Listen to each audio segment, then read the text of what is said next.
Hello everyone, कैसे हैं आप सब लोग। मैं आपके लिए लेकर आई हूँ एंशिएंट हिस्ट्री की क्विक रिवीजन सीरीज़, जिसमें हम पूरा ancient history with in 3 hours या जितना भी हमको टाइम लगेगा उतने में हम रिवाइज़ करेंगे। तो ये क्विक रिवीजन सीरीज़ है, जिसका पहला वीडियो मैं ऑलरेडी अपलोड कर चुकी है, जिसमें मैं स्टोन एज, इंडस वैली, वैदिक एज और जैनिज़्म बुद्धिज़्म का रिवीजन करा चुकी हूँ। 1 आवर का वो वीडियो है। अगर आपको रिवाइज़ करना है तो आप वहाँ से जाके गो थ्रू कर सकते हैं। फिर हम नेक्स्ट जो हम पढ़ने वाले हैं वो है महाजनपदास और मौर्यास के बारे में। चलिए जल्दी से रिवीजन स्टार्ट करते हैं। ठीक है, इसके अलावा अगर आपको एंशिएंट हिस्ट्री का कोर्स देखना है तो भी आपको मेरे चैनल पे जाके प्लेलिस्ट मिल जाएगी, तमिलनाडु क्लास 11 की हिस्ट्री। आप वहाँ से भी जाके फॉलो कर सकते हैं। और अगर आपको ये वीडियो पसंद आता है, ये सीरीज़ पसंद आती है, तो प्लीज़ लाइक कीजिए और दूसरों के साथ शेयर कीजिए और सब्सक्राइब कीजिए। ठीक है, चलिए अब हम स्टार्ट करते हैं महाजनपद के बारे में। क्या होता है महाजनपद के टाइम पे, क्या क्या कैसे उनका राइज हुआ था। ठीक है, तो देखो 6 सेंचुरी बीसी मतलब लेटर वैदिक टाइम में क्या हुआ था, बहुत ज़्यादा ऐसे अलग अलग बड़ी बड़ी किंगडम्स फॉर्म होने लग गई थी। फिर इन्हीं किंगडम में से जो 60 ऐसी किंगडम्स आई थी जो बहुत बड़ी किंगडम बनी थी, जिनको महाजनपदास बोलते हैं। इसमें से कुछ जो थी वो मोनार्कियल टाइप थी और कुछ जो थी रिपब्लिकन टाइप थी। तो 16 में से 10 कुछ मोनार्कियल टाइप है और 6 जो है वो रिपब्लिकन टाइप है। ठीक है, मोनार्कियल टाइप में क्या होता है, जिसमें रूलर खुद डिसीजन लेता है। रिपब्लिक में क्या होता है, एक असेंबली होती है इनकी, वो डिसाइड करती है। अब ये जो 16 महाजनपद एग्जिस्ट करती है, इसके बारे में हमको कैसे पता चलता है, तो देखो इन्हीं के कंटेम्प्रेरी बुद्धिस्ट और जैन दोनों ही ग्रो किए थे। तो जो बुद्धिस्ट लिटरेचर है, अंगुतारा निकाय हुआ, वहाँ पे 16 महाजनपद के बारे में मेंशन है। जैन वाले में, जैन का जो टेक्स्ट है उसमें भी क्या हुआ है, 16 महाजनपद के बारे में मेंशन है। अब देखो इस टाइम पे होता क्या है, ये जो 16 महाजन, अच्छा मैं आपको एक बार मैप में दिखा देती हूँ 16 महाजनपद कौन कौन सी है। ये देखिए आप इसमें, ये देखिए कन्नौज, गांधार, कुरु, पांचाला, कौशाला, बंजी, मल्ला, अंगा, मगध, काशी, वत्सा, छेदी, अस्माक, अवंती, मत्स्य, सूरसेना, ये सारी हमारी 16 जनपद है टोटल। आप इधर और अच्छे से देख सकते हैं, इधर देखिए काम्बोजा, गांधारा, कुरु, पांचाल, कौशाला, ये सारे नाम आपको रामायण महाभारत में सुनते हैं ना, वैसे लग रहे हो, क्योंकि उसी टाइम मतलब इन्हीं के ऊपर वो नाम रखा गया है। क्योंकि देखो पांचाल जो था वो भी एक हमारे यहाँ किंगडम हुआ करता था। कौशाला भी, जिसकी कौशाला देवी, कौशल्या देवी अयोध्या में, वो सारी चीज़ें। बंजी, अंग, अवंती, वत्सा, मत्स्या, सूरसेना, मगध, ये सारी ऐसे 16 किंग। और ये है एक असाका। असाका भी बोलते हैं इसको, असम, अस्माक भी बोलते हैं। ठीक है, तो ये सारी 16 महाजनपद थी जो उस टाइम पर एग्जिस्ट करती थी। अब देखो इन 16 महाजनपद में भी क्या होगा, कुछ ऐसी आएंगी जिसके आगे स्मॉल किंगडम्स जो है वो सबमिट कर देंगी। तो सिर्फ ऐसे 4 बड़ी किंगडम बच जाती हैं बस, बत्सा, अवंती, कौशाला और मगध। और इनमें से भी सबसे पावरफुल जो होकर इमर्ज होकर आती है वो होती है मगध। अब वत्सा के सामने भी बहुत सारी जो किंगडम्स होती हैं ना, वो सबमिट कर देती है। अब इनकी कैपिटल होती है कौशाम्बी, इनके राजा होते हैं उदयन, और इन्होंने मैट्रिमोनियल अलायंस बनाए थे किसके साथ, अवंती के साथ। अवंती के साथ इनके मैट्रिमोनियल अलायंस थे। अब अवंती कौन थी, इनकी कैपिटल हुआ करती थी उज्जैन। इनके जो फेमस किंग हुआ करते थे वो थे प्रद्योता। आपसे यही पूछा जाता है प्रद्योता कहाँ के रूलर है, अवंती की क्या कैपिटल है, तो ये आपको मेन पॉइंट्स पे याद रखना है। और इन्होंने अपनी डॉटर, प्रद्योता जो थे, उन्होंने अपनी डॉटर की शादी उदयन से की थी। मतलब ये जो उदयन थे इनसे की थी, तो मतलब इन दोनों के मैट्रिमोनियल अलायंस थे। ओके, अब जो कौशाला थी उसकी जो कैपिटल थी वो अयोध्या वाले पास में, अयोध्या वाले एरिया में कौशाला किंगडम है। इनके जो फेमस रूलर हुआ करते थे वो थे प्रसन्नजीत। ठीक है, इन्होंने अपनी जो बेटी, अपनी सिस्टर थी, नॉट बेटी, इन्होंने जो अपनी सिस्टर थी कौशाला देवी, उनकी शादी करी थी बिंबिसार से। बिंबिसार कहाँ के रूलर थे, मगध के। तो इन दोनों के मैट्रिमोनियल अलायंस हुआ करते थे। अब वत्सा ने क्या किया था, वत्सा अवंती में सबमर्ज हो गया था। अवंती और कौशाला दोनों की दोनों मगध को सबमिट कर देते हैं। तो ऐसे मगध ही जो होता है ना, वो लास्ट मतलब इमर्ज होके आता है वैसा। अब मगध की जो डायनेस्टी है उनके बारे में हम डिटेल में देखेंगे, क्योंकि उसकी बहुत सारे रूलर्स थे इंपॉर्टेंट। तो ये आप याद रखिए, वत्सा के फेमस रूलर कौन था, अवंती का कौन था, कौशाला का कौन था और मगध का कौन था। और मैट्रिमोनियल अलायंस थे इन सब के बीच में, ठीक है। ये मैट्रिमोनियल अलायंस बनाते थे अपनी पावर को स्ट्रेंथन करने के लिए, ठीक है। चलिए नेक्स्ट हम देखेंगे कि मगध का राइज क्यों हुआ, मगध क्यों राइज हो के आया। तो पहला तो उसका जोग्राफिकल रीजन है, ठीक है। फिर मिलिट्री रीजन है। तो देखो जोग्राफिकल रीजन में क्या है, वहाँ पे आयरन डिपॉजिट बहुत ज़्यादा है। मगध वाला जो एरिया है ना, वहाँ आयरन डिपॉजिट अभी भी, छत्तीसगढ़ झारखंड वाला एरिया है, वहाँ पे मगध आता है, तो वहाँ पे आयरन डिपॉजिट अभी भी जाता है। अब आयरन डिपॉजिट ज़्यादा है तो उससे क्या क्या फ़ायदा होगा, एक तो वेपन्स अच्छे से बन सकते हैं वॉर लड़ने के लिए, आयरन की एक्सेस बन सकती है जिससे ज़्यादा फॉरेस्ट कट किया जा सकता है और एग्रीकल्चर के लिए यूज़ किया जा सकता है, आयरन के प्लॉ बन सकते हैं जिससे हम एग्रीकल्चर कर सकते हैं। तो ये जोग्राफिकल इम्पैक्ट थे। और साथ में ये जो मगध था वो मिडल ऑफ गैंगेटिक वैली में प्रेजेंट था, मतलब गंगा वैली के एकदम मिडिल में प्रेजेंट था। इसके वजह से वो फर्टाइल सॉइल थी, तो एग्रीकल्चर बहुत अच्छा था, तो फूड सरप्लस वहाँ पे प्रोड्यूस हुआ। और इसका एक और लोकेशन था कि ये जो हाईवे दोनों क्रॉस करते थे उसके मिडिल में लोकेटेड था, ये भी एक इम्पॉर्टेंट पॉइंट था। अब मिलिट्री एडवांटेज क्या था, मगध के पास पावरफुल रूलर थे सारे, ठीक है, और उनकी सबके पास मिलिट्री स्किल्स अच्छी थी।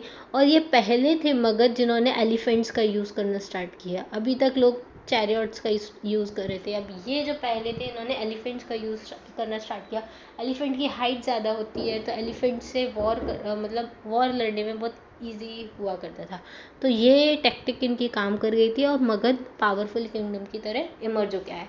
अब देखो पहली जो डायनेस्टी बनी थी वो थी हरियाणा डायनेस्टी, जो आई थी सबसे पहले मगध में रूल करने। इनके 3 रूलर हुआ करते थे, एक थे बिंबिसारा, दूसरे थे अजातशत्रु, तीसरे थे उडाई, ठीक है। अब ये पूरी डायनेस्टी ने कब से कब तक रूल किया, 544 से 440 BC तक, 100 ईयर्स तक रूल किया, ठीक है। अब बिंबिसारा का रूल था 544 से 492 BC, अजातशत्रु का रूल था 492 से 460 BC, और उडाइन का रूल था 460 से 440 BC के बीच में, ठीक है। अब जो बिंबिसारा थे वही हरियाणा का डायनेस्टी के फाउंडर थे। इन्होंने अपने मैट्रिमोनियल लाइन्स को स्ट्रेंथन किया। इन्होंने किससे शादी की थी, जो कौशाला देवी थी, कौशाला किंग की, उनसे शादी की थी, ठीक है। तो इसके वजह से इनको काशी जो था वो डाउरी में मिल गया था, दहेज में इनको डाउरी वो काशी मिल गया था। और काशी जो था वो लार्ज रेवेन्यू का सबसे बड़ा स्रोत हुआ करता था, मतलब वहाँ से वो गंगा वैली में था तो बहुत ज़्यादा रेवेन्यू वहाँ से जनरेट होता था। इस वजह से इनका जो पावर थी काफ़ी स्ट्रेंथन हो गई। याद रखना बिंबिसारा ने किससे मैरिज अलायंस में थे तो कौशाला देवी के साथ थे और इनको काशी डाउरी में मिला था। उसके बाद इन्होंने अंग को भी कैप्चर कर लिया और एक सिटी बनाई थी राजगीर, जो बाद में जाके इनकी कैपिटल बनती है, ठीक है। तो बिंबिसारा का टाइम आप याद रखिएगा, इन्होंने मैट्रिमोनियल अलायंस बनाए थे, काशी इनको डाउरी में मिली थी, अंगा को इन्होंने कैप्चर कर दिया था और अपनी एक सिटी बनाई थी राजगीर, ठीक है। 492 से फिर आए थे अजातशत्रु, ये बिंबिसारा के बेटे थे।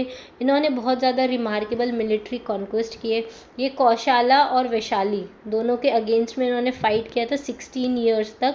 वहीं पर इन्होंने एक वॉच फोर्ट बनाया था पाटलीग्राम में, वैशाली के ऊपर नज़र रखने के लिए, ठीक है। और ये किसको एम्ब्रेस्ड करते थे, बुद्धिज़्म को मानते थे। और इन्होंने पहली बुद्धिस्ट काउंसिल भी कराई थी राजगीर में, कौन सी ईयर में, 483 BC में कराई थी, ठीक है, ये याद रखना। नेक्स्ट जो थे हमारे 460 से 440 BC के बीच में, ये अजातशत्रु के सक्सेसर थे। इन्होंने अब क्या किया, इनके फादर ने पाटलीग्राम देखा था, मतलब उनको लगा बहुत ज़्यादा उसकी लोकेशन अच्छी है, स्ट्रेटजिकल लोकेशन अच्छी है उसकी, वैशाली पे भी नज़र रख सकते हैं, कौशाला पे भी रख सकते हैं। तो इस वजह से इन्होंने उसको एज अ पाटलिपुत्र सिटी के रूप में डेवलप किया, जो मौर्यन की कैपिटल भी बनेगी, ठीक है। तो जो पाटलिपुत्र सिटी जो थी किसने डेवलप की थी, तो उडाइन ने डेवलप की थी। अब इनके आने के बाद जो आए थे वो सारे वीक सक्सेसर थे। और इस डायनेस्टी का जो लास्ट रूलर हुआ करता था वो था नागदशक, ठीक है।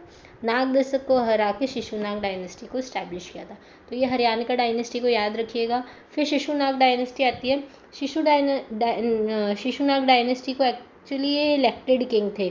इलेक्टेड किंग कैसे, क्योंकि ये जो हरियाणा का डायनेस्टी के रूलर थे ना वो काफ़ी ज़्यादा वीक हो गए थे, उनसे कुछ संभल नहीं रहा था। तो वहाँ की जनता ने ही इनको किंग डिक्लेयर कर दिया था, तो ये एज अ इलेक्टेड किंग थे। फिर इन्होंने क्या किया था, अवंती को कॉन्कर किया था, प्रद्योता को हराया था। प्रद्योता कौन था, अवंती का रूलर था, इसलिए इन्होंने अवंती को कैप्चर करा था। अब इनके जो सक्सेसर थे वो थे काल अशोका। ठीक है, काल अशोका क्यों इंपॉर्टेंट है, क्योंकि इनके टाइम पर सेकंड बुद्धिस्ट काउंसिल हुई थी 383 बीसी में। ठीक है, कहाँ पर हुई थी, वैशाली में हुई थी, ये आपको याद रखना है। ओके चलिए, नेक्स्ट जो अब हम देखने वाले हैं वो है हमारा Nanda dynasty. Most important rule जो इस्टेब्लिश होगा वो है नंदा डायनेस्टी का। तो नंदा डायनेस्टी में क्या होता है, ये शिशुनाग डायनेस्टी को हटा देते हैं, ओवरथ्रो कर देते हैं। कौन आता है सबसे पहला रूलर, होते हैं महापद्मानंदा। ठीक है, और एक फिर इंपॉर्टेंट रूलर आएंगे धनानंदा। तो महापद्मानंदा जो थे वो बहुत बड़े एम्पायर बिल्डर थे। उन्होंने अपना जो पूरा एम्पायर बिल्ड किया था, पूरा गंगा वैली को उन्होंने कैप्चर कर लिया था। हाथी गुम्फा इंस्क्रिप्शन में मेंशन है कि उन्होंने कलिंगा को भी कॉन्कर कर लिया था नंदास ने, और उसके अलावा उन्होंने कुछ डेक्कन का कुछ पार्ट था वो भी अपने अंडर में ले लिया था। तो काफ़ी बड़ा इनका एम्पायर इन्होंने बिल्डअप कर लिया था मगध में।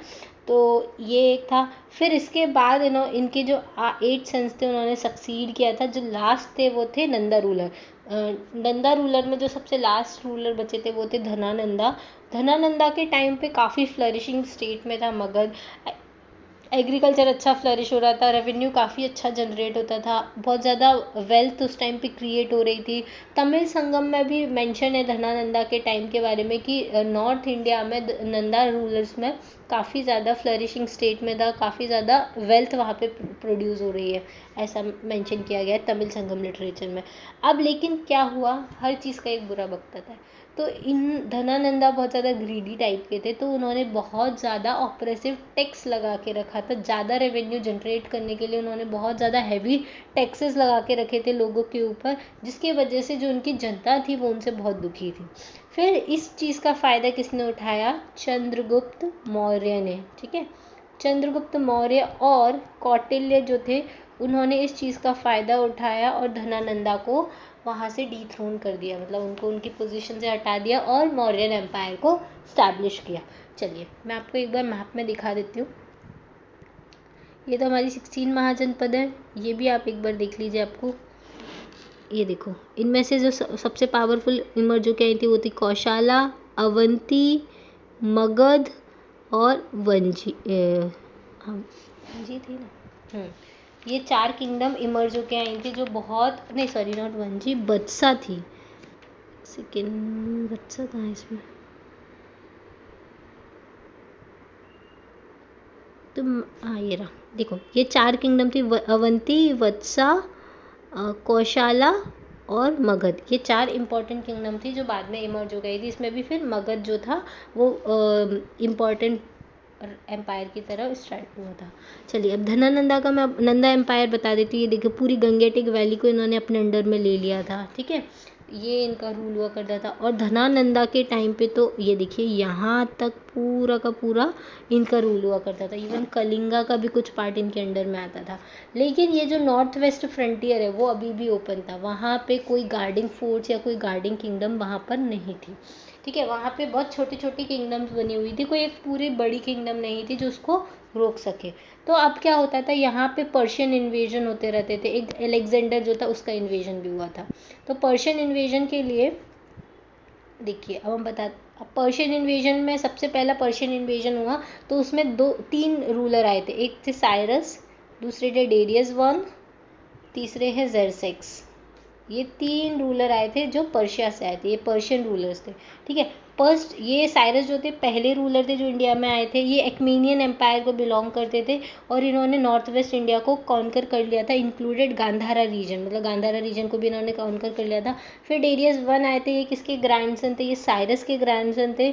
इन्होंने इंडस वैली, पंजाब, सिंध, ये पूरा एरिया इन्होंने कैप्चर कर लिया था। उसके बाद इंडिया जो था वो इनके जो एक्मीनियन एम्पायर का था वो 20th प्रोविंस या 20th क्षत्रपी था जो सबसे फर्टाइल था, क्योंकि जैसे हमको पता है कि उधर वाली जो साइड है वो उतनी फर्टाइल नहीं है, डेजर्ट वाला एरिया पर्शिया वाली साइड, मतलब ईरान इराक वाली साइड। तो इंडिया जो है और इंडस वैली वाला एरिया तो रिवर वैली होने की वजह से फर्टाइल है। तो ये ये उनके एक्मेनियन एम्पायर का सबसे फर्टाइल सत्रपी बना था। उसके बाद आए थे ज़ेरसेक्स। इन्होंने क्या किया था, इंडिया की जो कैवलरी और सोल्जर्स था उनका यूज़ किया था ग्रीक से लड़ने के लिए। क्यों ग्रीक से लड़ने के लिए? क्योंकि देखो मैंने आपको जो मेरे लेक्चर है मैंने उसमें बताया, मैं अभी भी बता दूंगी। यहाँ पे यूरोप हुआ करता था, यहाँ सेंट्रल एशिया जहाँ पे एक्मेनियन एम्पायर था, और ये इंडिया है। तो ठीक है, इंडिया के कुछ पार्ट को इन्होंने कैप्चर कर रखा है। ठीक है, अब यहाँ से इन दोनों के बीच में फाइटिंग चल रही है। क्यों? क्योंकि अलेक्जेंडर का इमर्ज हो गया है। अलेक्जेंडर क्या चाहता है? पूरे वर्ल्ड को कॉन्कर करना चाहता है। तो ये आपस में लड़ रहे हैं। तो यहाँ इनके साथ फाइट करने के लिए, क्योंकि इंडिया के जो लोग सोल्जर्स थे वो काफ़ी ब्रेव हुआ करते थे, इस वजह से इनको इंडियन की कैवलरी को यूज़ कर रहे थे ग्रीक के साथ लड़ने के लिए। ठीक है, तो ये सारी चीज़ें हैं। फिर क्या हुआ, अब ये सारे लोग आए। अब ये जो एक्मेनियन एम्पायर है वो अलेक्जेंडर से डिफीट हो जाएगा। डिफीट होने के वजह से अब अलेक्जेंडर को रास्ता मिल जाएगा और वो इंडिया तक पहुंच जाएगा। अब क्या इन्वेजन के इफेक्ट हुए, पर्शियन इन्वेजन के क्या इफेक्ट हुए वो हम देखते हैं। देखो पर्शियन इन्वेजन से क्या हुआ, ईरान इंडिया का ट्रेड काफ़ी फ्लरिश हुआ, ट्रेड एंड कॉमर्स अच्छा फ्लरिश हुआ था। फिर जो खरोष्टी स्क्रिप्ट थी, जो ईरानियन की स्क्रिप्ट थी, वो नॉर्थ वेस्ट इंडिया में काफ़ी पॉपुलर हुआ करती थी। फिर अशोका के जो एडिक्ट थे उनमें ये सारे मौर्यन आर्ट में ये ईरानियन आर्ट का काफ़ी इन्फ्लुएंस देखा गया है। उसके अलावा ईरानियन के थ्रू ही ग्रीक्स को पता चला था इंडिया की वेल्थ के बारे में, और उसी के वजह से अलेक्जेंडर का इन्वेजन इंडिया में हुआ था। ठीक है, अब देखिए अलेक्जेंडर का इन्वेजन हम देखेंगे। पहले देख लेते हैं कि अलेक्जेंडर आया किधर से था। तो देखिए मैं आपको दिखाती हूँ, सॉरी,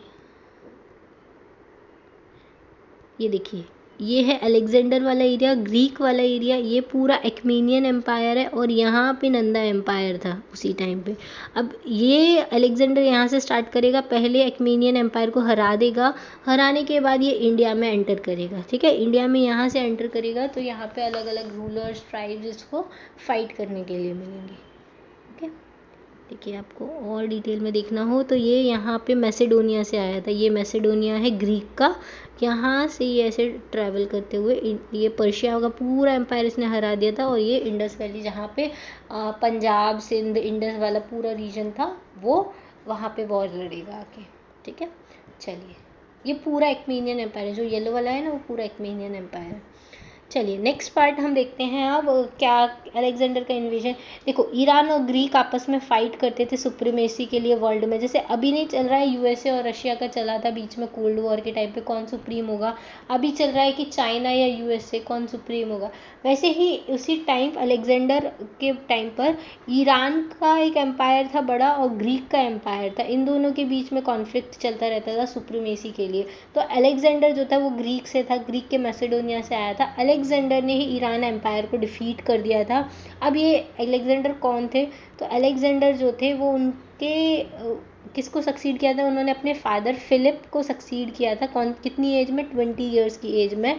अब उनका जो ड्रीम था वो क्या था, वर्ल्ड को कॉन्कर करना अलेक्जेंडर का ड्रीम था, और वो बहुत जल्दी जल्दी क्या कर रहे थे, सारे एरियाज़ को कॉन्कर करते जा रहे थे। इतना बड़ा ईरानियन एम्पायर उन्होंने ख़त्म कर दिया। उसके बाद वो ऐसा बिलीव करते थे उस टाइम की जोग्राफिकल लोकेशन, क्योंकि उस टाइम सैटेलाइट सिस्टम वगैरह नहीं था, तब पता नहीं था कि हमारी इंडिया में टोटल 7 कॉन्टिनेंट है और कहाँ से क्या चीज़ें कनेक्ट होती हैं।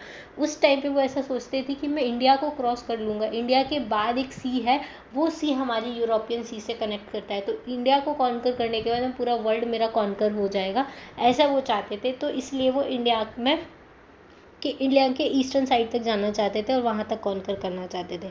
फिर उन्होंने क्या किया, इंडिया को कॉन्कर करना स्टार्ट किया नॉर्थ वेस्ट फ्रंटियर से। कुछ जो छोटी छोटी किंगडम्स थी उन्होंने तो अलेक्जेंडर को सबमिट कर दिया, जैसे आम्बी ऑफ तक्षशिला, अब जो अविसारा थे वहाँ के रूलर, इन सब लोगों ने क्या किया, सबमिट कर दिया। जो लेकिन जो पोरस थे, पोरस जो थे जो झेलम रिवर के वहाँ पर रूल किया करते थे, उन्होंने रिफ्यूज़ कर दिया सबमिट करने से। तो इसकी वजह से फिर होता है बैटल ऑफ हिडास्पस। ठीक है, बैटल ऑफ हिडास्पस, हिडास्पस मतलब झेलम रिवर, उसको ग्रीक लैंग्वेज में हिडास्पस रिवर बोलते हैं। अब ये बैटल ऑफ हिडास्पस किसके बीच में हुआ था, तो पोरस वर्सेस अलेक्जेंडर के बीच में हुआ था। अब इसमें क्या हुआ था, पोरस डिफीट हो गया था, इवन दो उसकी बहुत बड़ी आर्मी थी अलेक्जेंडर के कंपैरिजन में, लेकिन फिर भी पोरस डिफीट हो गया था अलेक्जेंडर से। लेकिन अलेक्जेंडर इससे खुश हुआ कि किसी ने मेरे सामने सबमिट नहीं किया और इतनी ब्रेवरी से फाइट किया, तो अलेक्जेंडर ने वापस से पोरस को इनका एम्पायर वापस दे दिया था और उनको छोड़कर फिर आगे निकल गया था। फर्दर उन्होंने क्या किया, झेलम रिवर से फिर ब्यास रिवर की तरफ गए, वहाँ पे छोटी छोटी किंगडम्स को, लोकल ट्राइब्स को जीता और गैंगेटिक वैली में एंटर किया। गैंगेटिक वैली में एंटर किया तो उनकी आर्मी ने क्या किया, रिफ्यूज़ कर दिया कि अब हमको कोई वॉर नहीं लड़ना है, हम बहुत टाइम से वॉर लड़ते आ रहे हैं, बहुत थक गए हैं, ठीक है। तो अब वो अपना घर वापस लौटना चाहते थे। फिर अलेक्जेंडर ने क्या किया, ठीक है, उन्होंने बोला चलिए वापस, जब किसी की आर्मी ही सपोर्ट नहीं करी तो वो अकेला कैसे लड़ेगा। तो अलेक्जेंडर ने क्या किया, जो भी उसने इंडिया में जो भी टेरिटरी उनको कॉन्कर की थी उनको 3 प्रोविंसेस में डिवाइड कर दिया और हर प्रोविंस को क्या किया, एक गवर्नर के अंडर में रखा, ठीक है। फिर वो वापस अपने रास्ता लौट गए थे और उस रास्ते में भी उनको बहुत सारे चैलेंज, जिनको वो हरा के आए थे वो वापस से पावरफुल हो गए थे और बहुत सारी लोकल ट्राइब से उनको चैलेंज फेस करना पड़ा। एनी हाउ उन्होंने मैनेज किया, सब वॉर वगैरह लड़ा और वो कहाँ तक पहुँच गए थे, बेबीलोन तक पहुँच गए थे और बेबीलोनिया में उनको उनकी डेथ हो गई थी। कौन से ईयर में, 323 BC में बेबीलोनिया में उनकी डेथ हो गई थी सीरियस इलनेस की वजह से, ठीक है। मैं आपको बता देती हूँ बेबीलोनिया किधर आता है। ये देखिए कि इंडिया तक पहुंच गए थे, यहाँ पे गैंगेटिक वैली में भी एंटर कर गए थे ब्यास रिवर के बाद, फिर ये लौटते लौटते यहाँ आए और बेबीलोनिया में यहाँ पे इनकी डेथ हो गई थी, ठीक है। चलिए ये फॉरेन इन्वेजन खत्म हो गया। अब ये जो फॉरेन इन्वेजन था अलेक्जेंडर का, इसका क्या क्या इफेक्ट हुआ, इसके 3 इंपॉर्टेंट इफेक्ट हुए। पहला तो पॉलिटिकल यूनिफिकेशन अब बहुत ज़रूरी हो गया था नॉर्थ वेस्ट फ्रंटियर का। अगर पॉलिटिकल यूनिफिकेशन नहीं होगा तो ऐसे ही इन्वेजन होते रहेंगे, इसलिए मौर्यन के टाइम पे सबसे पहले पॉलिटिकल यूनिफिकेशन हुआ था नॉर्थ वेस्ट फ्रंटियर का। दूसरा क्या हुआ था, लैंड और सी रूट ओपन हो गया था ट्रेड के लिए, क्योंकि पहले सिर्फ लैंड रूट ओपन था, अब सी रूट भी ओपन हो गया था इंडिया, यूरोप और वेस्ट एशिया तीनों के बीच में। ओके, चलिए यहाँ पे ये ख़त्म होता है। अब हम स्टार्ट करते हैं मौर्यन एम्पायर। मौर्यन एम्पायर का रिवीजन स्टार्ट करते हैं। अब मौर्यन एम्पायर जो था वो हमारा कब से कब तक था, तो मौर्यन एम्पायर जो था वो हमारा 322 BC से लेके 185 BC तक चला था। 322 BC में इन्होंने नंदा को हराकर अपना मौर्यन एम्पायर इस्टेब्लिश किया था। तो ये 320 वाला कौन सा टाइम है याद रखिएगा, जब धनानंदा को डीथ्रोन कर रहे थे और मौर्यन को इस्टेब्लिश कर रहे थे, उसी टाइम पे अलेक्जेंडर इंडिया में आया था, लेकिन वो गंगा वैली में एंटर नहीं किया था, इसलिए नंदा रूलर्स का उनके साथ डायरेक्ट कोई कॉन्फ्लिक्ट हुआ नहीं था, ठीक है। चलो, ये नया इरा स्टार्ट किया था मौर्यन एम्पायर ने इंडिया में। पहली बार इतना बड़ा एम्पायर बनेगा, मैंने आपको बताया था, जिसमें पूरा का पूरा नॉर्थ इंडिया यूनाइट हो जाएगा।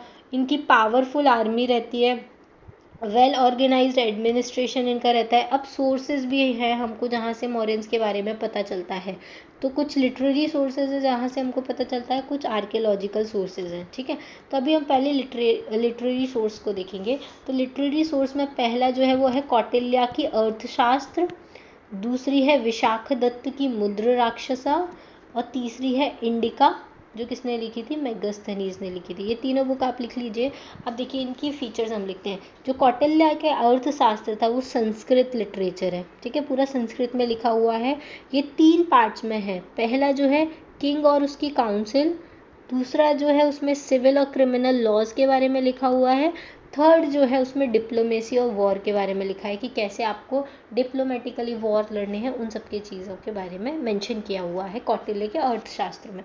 दूसरा है हमारा विशाखदत्त की मुद्र राक्षसा, जो कब लिखी गई थी, ये मौर्यन पीरियड में नहीं लिखी गई थी, ये गुप्ता पीरियड में लिखी गई थी। गुप्ता पीरियड के टाइम पे विशाखदत्त थे जिन्होंने देवी चंद्रगुप्तम भी लिखी थी और ये मुद्र राक्षसा भी लिखी थी, ठीक है। इन्होंने संस्कृत ड्रामा, ये है इनका मुद्र राक्षसा, जिसमें उन्होंने डिस्क्राइब किया है कि कैसे चंद्रगुप्त मौर्य ने कौटिल्य की हेल्प से नंदा को डीथ्रोन किया था। तो पूरा ड्रामा उन्होंने लिखा हुआ है।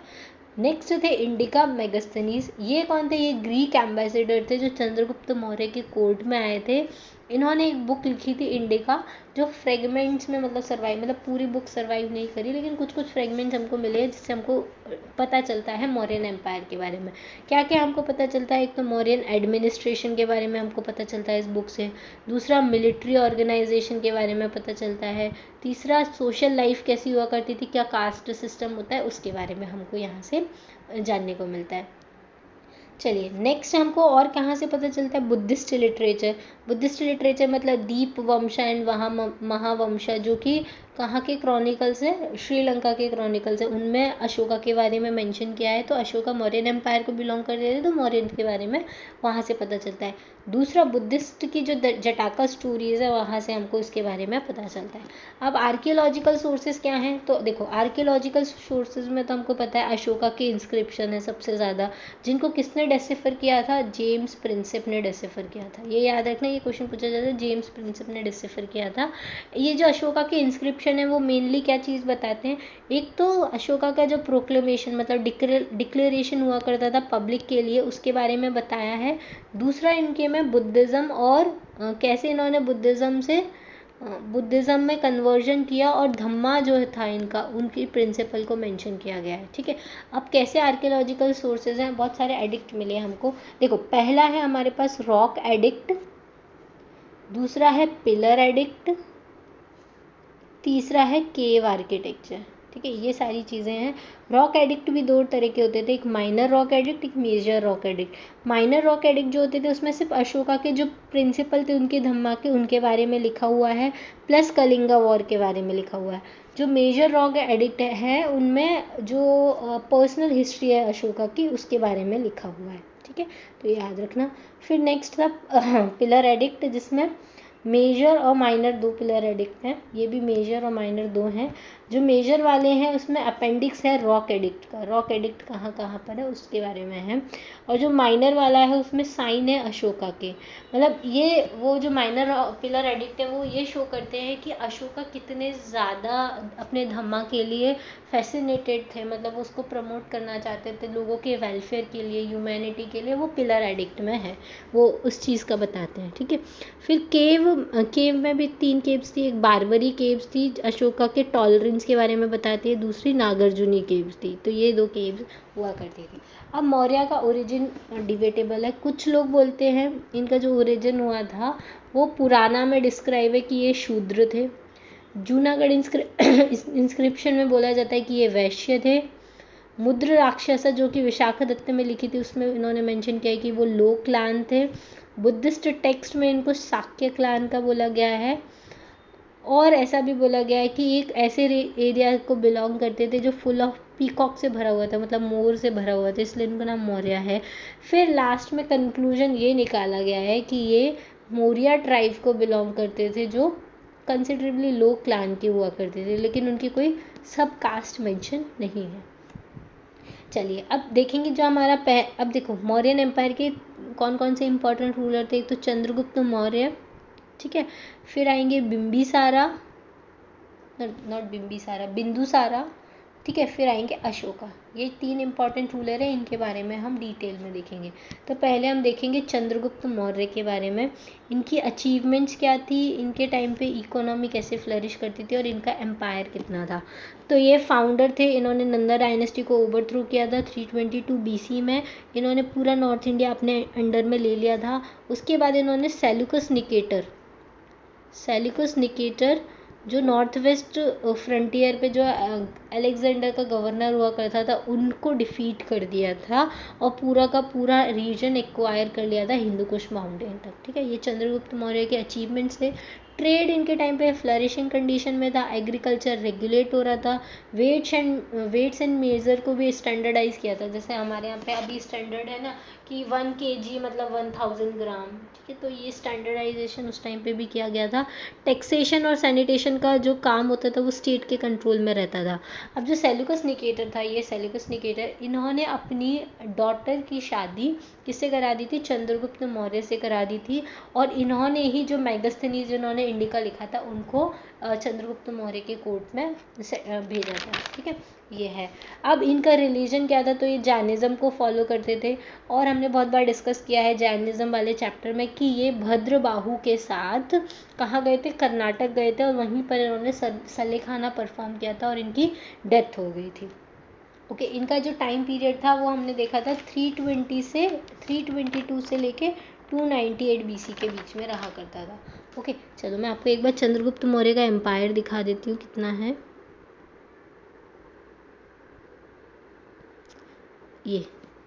ये देखिए चंद्रगुप्त मौर्य का एम्पायर है, क्योंकि देखो नंदा का एम्पायर सिर्फ यहीं तक था, नॉर्थ वेस्ट फ्रंटियर जो है वो चंद्रगुप्त के टाइम पर ही इंडिया में अंदर आया था। इस वजह से मौर्यंस के बाद कोई फॉरेन इन्वेजन नहीं होगा, फिर मौर्यन जब डिक्लाइन हो जाएंगे तब फॉरेन इन्वेजन होगा, क्योंकि इन्होंने नॉर्थ वेस्ट फ्रंटियर को ही क्या कर लिया था, सिक्योर कर लिया था। तो ये एक चीज़ थी। चलिए अब हम देखते हैं बिंदुसारा के बारे में। तो बिंदुसारा जो थे उनका जो टाइम था वो था 298 बीसी से 273 बीसी। अब इनके क्या अचीवमेंट थे, इन्होंने चंद्रगुप्त मौर्य को सक्सीड किया था। ये ग्रीक पीपल जो थे इनको अमित्र घाता बोलते थे। अमित्र घाता मतलब स्लेयर ऑफ एनिमी, मतलब जो इनके दुश्मन होते थे उनको मार दिया करते थे। ठीक है, इन्होंने साउथ में मैसूर तक पूरा का पूरा इंडिया कैप्चर कर लिया था, एक्सेप्ट कलिंगा। कलिंगा को इन्होंने नहीं किया था, कलिंगा को अशोका ने किया था। ठीक है, ये किसको फॉलो करते थे, अजीविका रिलीजन को फॉलो करते थे। और इनके बारे में मेंशन किया गया है, एक तो तारानाथ करके एक लिटरेचर है तिब्बत का, उसमें मेंशन किया है। वो बोलते हैं कि जो सब ये थे बिंदुसारा थे, उन्होंने 2 सी के बीच का पूरा लैंड एक्वायर कर लिया था, अरेबियन सी और बे ऑफ बंगाल के बीच का। ठीक है, तो मैं अभी दिखाऊंगी आपको। फिर संगम लिटरेचर में भी इनके बारे में मेंशन किया गया है कि इनका इन्वेजन जो था वो फार साउथ तक था, यहाँ तक इनका इन्वेजन था। देखो ऐसे था इनका इन्वेजन पूरा,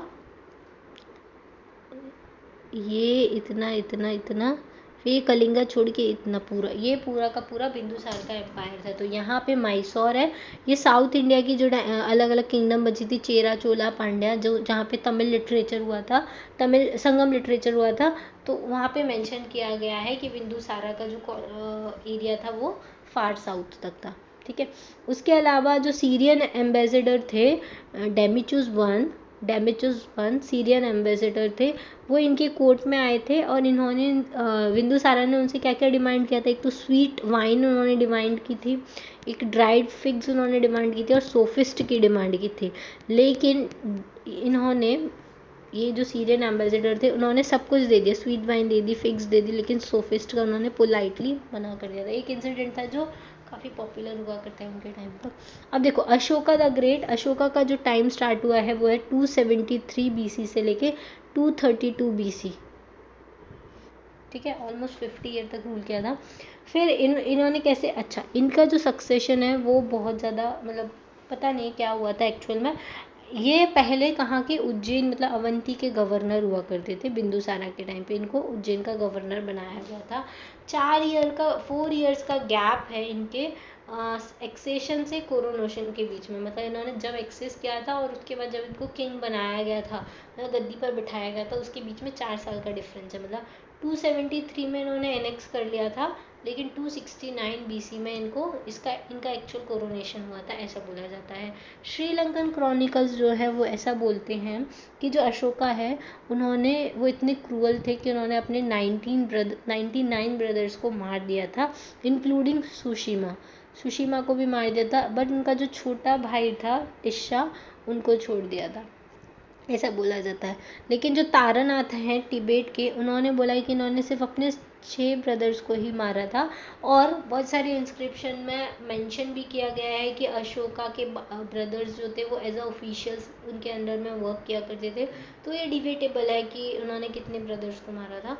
फिर उसके बाद अब अशोका का एक्सटेंट कैसे होगा, देखो आपको ऐसे इसके नोट्स कैसे बनाने हैं। यहाँ पे सक्सेशन टू थ्रोन लिखना है, फिर अशोका का एक्सटेंट लिखना है, फिर अशोका का बुद्धिज़्म के बारे में लिखना है, फिर धम्मा के बारे में लिखना है, फिर एस्टिमेट्स लिखने हैं अशोका के, ऐसे आपको लिखना है। ठीक है, अब एक्सटेंट क्या था, अशोका ने पूरा का पूरा South India up to Mysore तक कैप्चर कर लिया था। इनके बॉर्डर स्टेट्स कौन कौन से थे, चेरा चोला पांड्या। ठीक है, ये इनके बॉर्डरिंग स्टेट हुआ करते थे। उसके अलावा राजतरंगिणी जो थे कश्मीर के, उन्होंने भी मेंशन किया है कि वो जो थे वो अशोका के एम्पायर के पार्ट हुआ करता था, कश्मीर उनका पार्ट हुआ करता था। नेपाल जो था वो भी इनका पार्ट हुआ करता था, और कलिंगा भी इन्होंने एनेक्स कर लिया था, कौन सी ईयर में, 261 बीसी में। ठीक है, मैं आपको एक बार दिखा देती हूँ इनका पूरा एम्पायर। ये देखिए, ये बिंदुसारा का एम्पायर है, यहाँ से पूरा ये, और ये कलिंगा छोड़ दिया था, ये वाला पूरा, ये बिंदुसारा का एम्पायर है। ओके, इसके बाद ये तो अशोका के एडिक्ट्स हैं, उन्होंने अलग अलग, ये देखिए ये पूरा का पूरा यहाँ से लेके ये पूरा मैसूर, कलिंगा, नेपाल भी इसके अंडर में आ गया, कश्मीर, ये पूरा का पूरा अशोका के टाइम का एम्पायर हुआ करता था।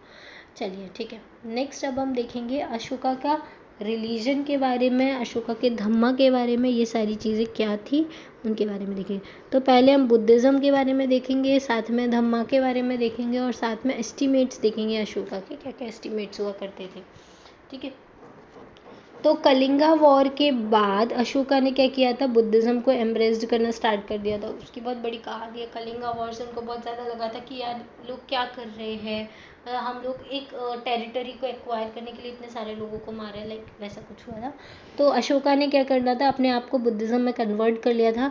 लेकिन ऐसा बोला जाता है उनका जो कन्वर्जन था वो एकदम इमीडिएट नहीं था, वो ग्रेजुअल कन्वर्जन था। वो पहले शाक्य उपासक बने थे, देन मॉन्क बने थे, फिर उन्होंने धीरे धीरे जो बर्थ प्लेसेस थी बुद्धा की और होली प्लेसेस थी, जैसे लुम्बिनी हुआ, बोध गया हुआ, इन सारी प्लेसेस को विजिट करना स्टार्ट किया। फिर बाद में जब वो बुद्धिज़्म को बहुत मानने लग गए थे, तब उन्होंने मिशनरीज को सेंड किया था वर्ल्ड में बुद्धिज़्म को स्प्रेड करने के लिए। इवन उन्होंने उनके जो बेटे थे महेंद्र और उनकी जो डॉटर थी संघमित्रा, उन्होंने उनको श्रीलंका भेजा था बुद्धिज़्म का स्प्रेड करने के लिए, इसलिए श्रीलंका में बुद्धिज़्म है अशोका की वजह से। फिर उन्होंने थर्ड बुद्धिस्ट काउंसिल को भी ऑर्गेनाइज किया था 240 BC में। ठीक है, 240 BC में पाटलिपुत्र में, और उसको किसने प्रिसाइड किया था, वो थे मगालीपुत्ता तिस्सा। ठीक है, किसके में किया था, मगाली पुत्ता तिस्सा। और उसके बाद अशोका का जो पर्सनल फेथ था वो बुद्धिज़्म में था। उन्होंने कभी किसी को इसके लिए अप्लाई नहीं किया, मतलब हर किसी के ऊपर बाउंडेशन नहीं रखी कि आपको भी बुद्धिज़्म को फॉलो करना है। अशोका का पर्सनल फेथ था बुद्धिज़्म को फॉलो करना। उन्होंने कभी भी बुद्धिज़्म और उनका जो धम्मा था उसको इक्वेट नहीं किया। अब धम्मा क्या था, तो धम्मा जो था वो जनरल कोड ऑफ कंडक्ट था लोगों के लिए कि लोग उसको फॉलो करें। उन्होंने कभी भी बुद्धिज़्म और धम्मा को इक्वेट नहीं किया। जो प्रिंसिपल थे धम्मा के, तो वो कैसे प्रिंसिपल थे, देखो कि एनिमल सेक्रीफाइस को प्रोहिबिट किया था, फेस्टिवल गैदरिंग को प्रोहिबिट किया था क्योंकि उसमें बहुत खर्चा होता था। दूसरा, आपको अपने फादर मदर की अच्छी सर्विस कर, उनको अच्छे से ट्रीट करना है, ट्रीटमेंट आपको अच्छा रखना है, अपने रिलेटिव्स को अच्छे से ट्रीट करना है, उनकी रिस्पेक्ट करनी है, एल्डर्स की रिस्पेक्ट करनी है, अपने टीचर्स को रिस्पेक्ट देनी है, ये इन्होंने बोला था। फिर सारे रिलीजन के लिए आपको टॉलरेंट रहना है। ठीक है, सारे ब्राह्मण्स की आपको रिस्पेक्ट करनी है, और उन्होंने जितनी भी यूजलेस रिचुअल्स होते थे जिसमें बहुत ज़्यादा एक्सपेंसेस होते थे उनको भी प्रोहिबिट कर दिया था। वैसे भी बुद्धिज़्म में भी ऐसा ही होता है, तो उनसे इंस्पायर होकर ऐसा किया था। फिर ह्यूमन जो ट्रीटमेंट हुआ करता था सर्वेंट्स का और प्रिजनर्स का, वो बोला था क्योंकि इन ह्यूमन ट्रीटमेंट नहीं होना चाहिए, चाहे कोई भी आपके यहाँ कुछ कैसा भी वर्क करता हो, ये लोगों को वो बोलते थे। फिर नॉन वायलेंस को, प्रैक्टिस ऑफ अहिंसा, लोगों के लिए ट्रुथ, इन सब चीज़ों के बारे में वो अपने धम्मा के थ्रू प्रोपोगेट करते थे, लोगों को इंस्ट्रक्शंस देते थे। तो ये जनरल कोड ऑफ कंडक्ट था जिससे वेलफेयर ऑफ ह्यूमैनिटी के लिए, लोगों की वेलफेयर के लिए किया करते थे। फिर अशोका के एस्टिमेट्स क्या थे, तो ये ग्रेटेस्ट किंग थे। ठीक है, मैन ऑफ प्रैक्टिकल जीनियस, ये प्रैक्टिकलिटी में विश्वास करते थे, प्रैग्मेटिकली बिल्कुल कोई चीज़ नहीं करते थे, आइडियलिस्टिक बिल्कुल भी नहीं थे। इन्होंने conquest by dhamma instead of war, ये बोलते थे कि लोगों को अपने धम्मा से, धम्मा मतलब इनके जो जनरल कोड हैं उनसे आप लोगों को अपना बनाओ, वॉर से अपना मत बनाओ, ऐसा इनको बोलते थे। और पॉलिसी जो थी धम्मा की वो इतनी यूनिवर्सल थी कि वो हमेशा वेलफेयर ऑफ ह्यूमैनिटी को ही अपील करती थी। ठीक है, उसके अलावा इनका बहुत बेनेवोलेंट एडमिनिस्ट्रेशन हुआ करता था। इनका जो सेंट्रल आइडिया था, पूरा जो रूल करने का जो सेंट्रल आइडिया था वो था सोशल वेलफेयर करना और ह्यूमैनिटी की अपील करना, ये इनका मेन काम हुआ करता था। अब देखो, ये तो हो गया अशोका के बारे में। अब लेटर मौर्याज में क्या हुआ था, तो लेटर मौर्याज के टाइम पे क्या हुआ था, अशोका की डेथ के बाद जो एम्पायर इतना बड़ा, जो पूरा नॉर्थ इंडिया से साउथ इंडिया का एम्पायर था, वो दो पार्ट में डिवाइड हो गया था, एक नॉर्थ और एक वेस्टर्न पार्ट और एक ईस्टर्न पार्ट।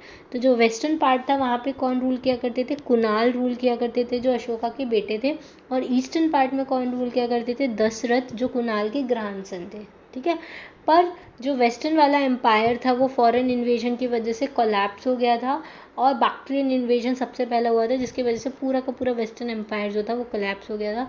लेकिन ईस्टर्न एम्पायर चला था कब तक, जब तक लास्ट रूलर आए थे। लास्ट रूलर कौन आए थे, बृहद्रथ, 185 BC तक ये चला था। ठीक है, तो ईस्टर्न एम्पायर फिर भी इंटैक्ट रहा था, पर वेस्टर्न एम्पायर कोलैप्स हो गया था। ठीक है। अब क्या क्या डिक्लाइन के रीजन थे मौर्यंस के, तो मौर्यंस के डिक्लाइन का रीजन था, एक तो वीक सक्सेसर थे, इतना बड़ा एम्पायर संभाल नहीं पाए। दूसरा पार्टीशन हो गया था एम्पायर का, ये सबसे बड़ा रीजन था। तीसरा जो ब्राह्मणिज्म था उसका ग्रोथ होने लग गया था, क्योंकि अशोका तो बुद्धिज्म को फॉलो कर रहे थे, लेकिन ब्राह्मणिज्म का ग्रोथ बढ़ गया था। पुष्यमित्र शुंग ने ब्राह्मणिज्म को काफ़ी प्रमोट किया था, इसकी वजह से इनका डिक्लाइन हुआ। फिर नॉर्थ वेस्ट फ्रंटियर को इन्होंने निगलेक्ट कर दिया, इस वजह से फॉरेन इन्वेजन होने लग गए, तो धीरे धीरे एम्पायर डिसइंटीग्रेट हो गया। तो इसके बारे में है, ठीक है। चलिए नेक्स्ट हम देखेंगे अब मौर्यन एडमिनिस्ट्रेशन के बारे में कि क्या कैसा एडमिनिस्ट्रेशन हुआ करता था। तो आपको मौर्यन एडमिनिस्ट्रेशन के बारे में कैसे लिखना है, देखिए मैं आपको बताती हूँ। एक तो होता है सेंट्रल एडमिनिस्ट्रेशन, एक होता है प्रोविंशियल एडमिनिस्ट्रेशन, ठीक है। तो सेंट्रल एडमिनिस्ट्रेशन इधर, फिर प्रोविंशियल एडमिनिस्ट्रेशन इधर आपको लिखना है। सेंट्रल एडमिनिस्ट्रेशन में क्या होता था, किंग और उसकी मंत्री परिषद होती थी, फिर रेवेन्यू डिपार्टमेंट होता था, आर्मी का डिपार्टमेंट होता था, trade and commerce and industries हुआ करती थी, जुडिशियल सर्विसेज, सेंसस, ये सारे सेंट्रल डिपार्टमेंट में आते हैं। कौटिल्य जो थे वो फॉरमोस्ट पॉलिटिशियन थे, उन्होंने वो मोनार्कियल सिस्टम को सपोर्ट करते थे, लेकिन रॉयल एब्सोल्यूटिज्म को सपोर्ट नहीं करते थे। मतलब कि राजा ही पूरा रूल करे ऐसा वो नहीं मानते थे। राजा को असिस्ट करने के लिए मिनिस्टर्स होने चाहिए, उनकी एड एंड एडवाइस लेनी चाहिए, उसी के बेसिस पे राजा काम करे, ऐसा कौटिल्य मानते थे, ठीक है। तो इसके वजह से इन्होंने मंत्री परिषद बनाई थी। तो अब जो सेंट्रल एडमिनिस्ट्रेशन था उसमें पहला जो देखो, ये सेंट्रल एडमिनिस्ट्रेशन, फिर इधर आएगा प्रोविंसेस। अब इतना बड़ा एम्पायर है तो सेंटर से नहीं चल सकता, क्योंकि सेंटर का कंट्रोल पूरे एकदम लास्ट कॉर्नर तक नहीं होता। तो सेंटर को अलग अलग प्रोविंसेस में डिवाइड किया, जैसे हमारी जो कंट्री है वो एक कंट्री है इंडिया, लेकिन उसको 29 स्टेट्स में डिवाइड किया है, अलग अलग स्टेट अपना अपना काम देखते हैं। तो वैसे ही उस टाइम प्रोविंसेस पे डिफाइन किया था। तो जो पहला था पार्ट सेंट्रल वाला, जो राजा हुआ करता था, कि न्यूक्लियस हुआ करता था एडमिनिस्ट्रेशन के, इनके 7 एलिमेंट्स हुआ करते थे। पहला होता था राजा, दूसरा जनपद, तीसरा उसकी सेना, चौथा कोष मतलब रेवेन्यू जनरेशन वाला, पांचवे होते थे मित्र, फ्रेंड्स होने चाहिए थे, अमात्यास मतलब इनके ऑफिसर्स, और एक होता है दुर्ग मतलब फोर्ट, ये लोग फोर्ट बिल्डिंग करते थे ना, तो ये राजा के अंडर में आता था ये सारी चीज़ें। उसके अलावा सेंट्रल एडमिनिस्ट्रेशन में फिर एक होती थी मंत्री परिषद, जिसमें होते थे युवराज, पुरोहित, सेनापति और कुछ और other minister, revenue minister, tax collector, ये सारे मिनिस्टर्स हुआ करते थे, ठीक है। उसके अलावा प्रोविंसेस में क्या होता था, प्रोविंशियल कैपिटल हुआ करती थी, एडमिनिस्ट्रेटिव यूनिट जो होती थी म्यूनसिपल, ऐसे अलग अलग हुआ करती थी। तो प्रोविंस का हम बाद में देखेंगे, पहले हम सेंट्रल का देखते हैं। तो देखो सेंट्रल, अभी हम इधर ही सेंट्रल का देखते हैं, आपको ऐसे ही लिखना है, फिर इधर प्रोविंस का लिखना है, ओके। तो सेंटर में अब क्या क्या होता था, एक रेवेन्यू डिपार्टमेंट होता था, जिनका ऑफिसर कौन होते थे, संभारता होते थे, वो चीफ रेवेन्यू डिपार्टमेंट के हेड हुआ करते थे। उसके अलावा उनका काम क्या था, सारे रेवेन्यू कलेक्ट करना, कहाँ कहाँ से रेवेन्यू कलेक्ट होता था, तो लैंड से, इरिगेशन से, लॉ कोड से, प्रॉपर्टी टैक्स से और कस्टम से, माइन से, इन सब से रेवेन्यू कलेक्ट होता था। और किंग इनका यूज़ किया करता था उसके हाउस होल्ड के लिए, पब्लिक वर्क के लिए, आर्मी की सैलरी के लिए और अदर ऑफिशियल्स की सैलरी के लिए। फिर दूसरा एक डिपार्टमेंट होता था, वो था आर्मी, इनकी बहुत बड़ी आर्मी और नेवी हुआ करती थी, और जो सैलरी पे की जाती थी वो ऑफिसर्स की रैंक के हिसाब से पे की जाती थी।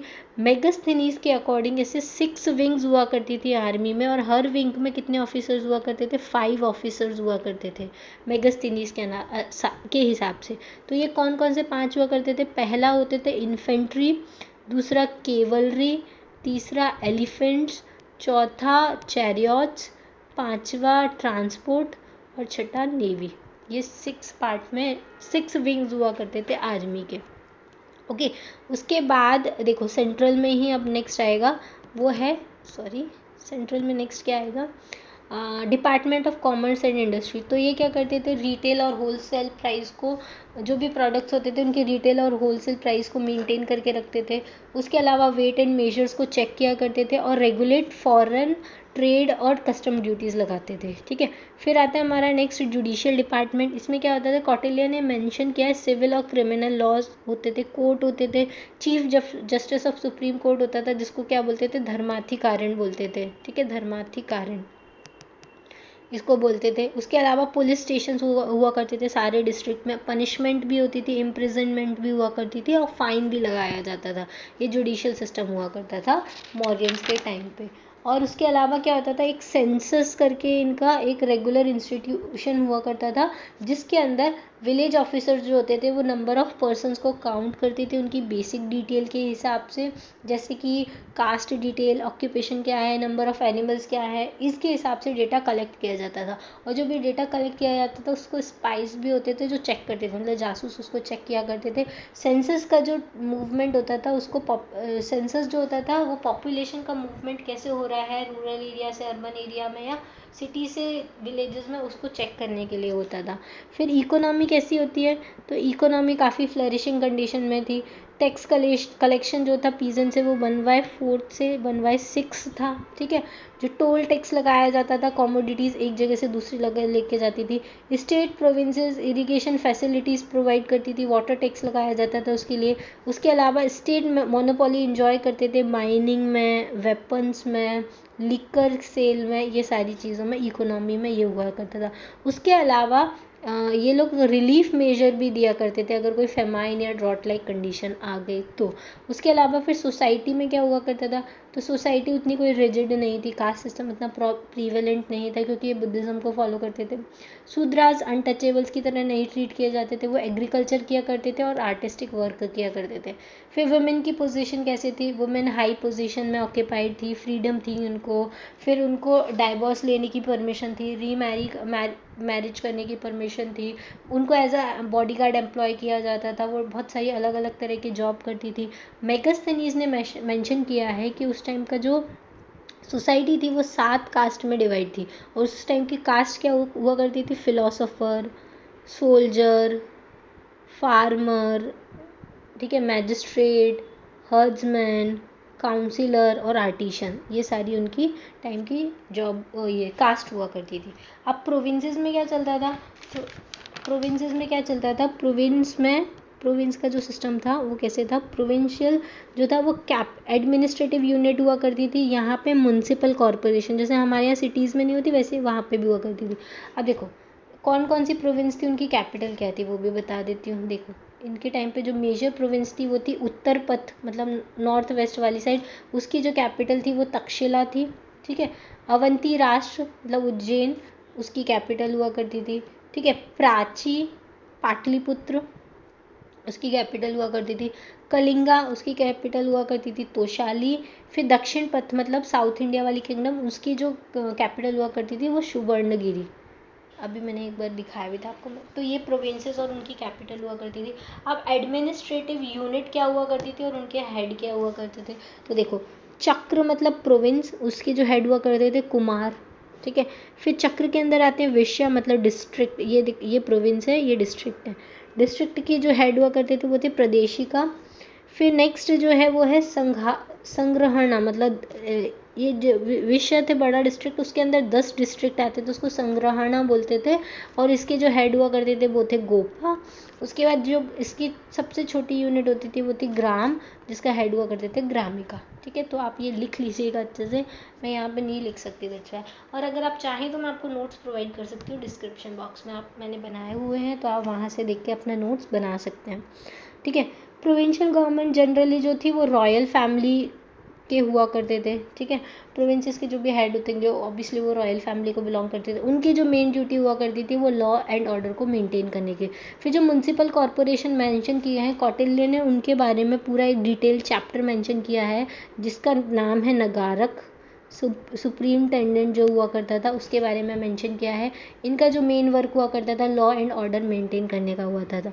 फिर मेगस्थनीज जो था उन्होंने भी मेंशन किया है कि पाटलिपुत्रा को 6 कमिटीज़ में डिवाइड किया गया है और हर कमेटी में 5 मेंबर हुआ करते थे। कौन कौन सी ऐसी कमेटी बनी थी म्युनिसिपल में, तो पहली जो थी वो इंडस्ट्री, दूसरा ट्रेड, तीसरा फॉरेनर्स, चौथा registration of birth and death, पांचवा कलेक्शन ऑफ टैक्सेस और छठवा manufacturing and sale of goods, ठीक है। तो ये सारी चीज़ें हुआ करती थी।